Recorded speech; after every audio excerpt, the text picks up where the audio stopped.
kehidupan dalam kuburan jauh lebih panjang dibandingkan kehidupan di dunia. Nabi SAW bersabda, a'maru ummati baina sittina wa sab'in, bahwa usia umatku itu hanya berkisar 60-70 tahun saja. Sedikit yang lewat 70 tahun. Kalaupun ada usia yang sampai 100 tahun, itu sedikit sekali. Tapi kebanyakan di bawah 70 tahun, umumnya umat Rasul itu sudah meninggal dunia. Tetapi ketika orang masuk ke dalam kuburan, usia dia di kuburan sampai kiamat ditegakkan itu panjang sekali. Anda bisa bayangkan, orang yang meninggal sejak zaman Nabi Adam sampai hari ini kiamat tidak dibangkit-bangkitkan, menunjukkan bahwa kehidupan kuburan jauh lebih panjang dibandingkan kehidupan dunia. Dari sinilah maka wajar seorang mukmin harus takut dengan kehidupan kuburan. Ma'asyiral muslimin yang dimuliakan Allah Azza wa Jalla. Tetapi para ulama mengatakan, apakah orang yang mendapatkan azab kubur itu munqati atau mustamir, terus menerus ataukah terputus? Kata para ulama, azab kubur itu hanya terputus dengan tiupan sangkakala Israfil.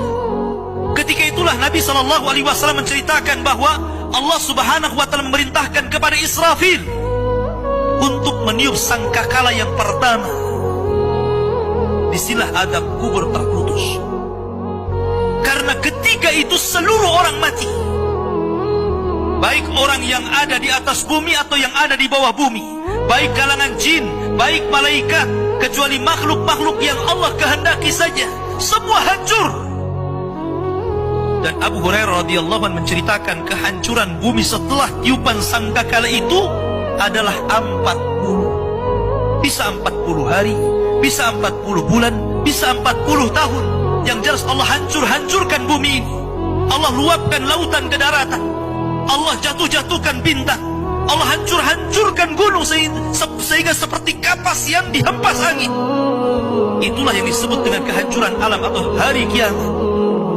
Baru setelah kemudian bumi tidak bulat lagi, tapi bumi terhampar. Allah ganti bumi yang kita pijak dengan bumi yang baru. Itulah yang disebut dengan padang mahsyar. Maka disitulah Allah Subhanahu wa Ta'ala memerintahkan Israfil untuk meniup sangkakala kebangkitan. Yang kedua kalinya Israfil pun kemudian meniup sangkakala. Maka dari situlah manusia keluar dari perut bumi. Wa akhrajatil ardu athqalaha. Allah keluarkan beban-beban beratnya. Disitulah orang-orang yang beriman, ketika mereka muncul dari kuburan, maka mereka akan berkumpul dengan keluarganya.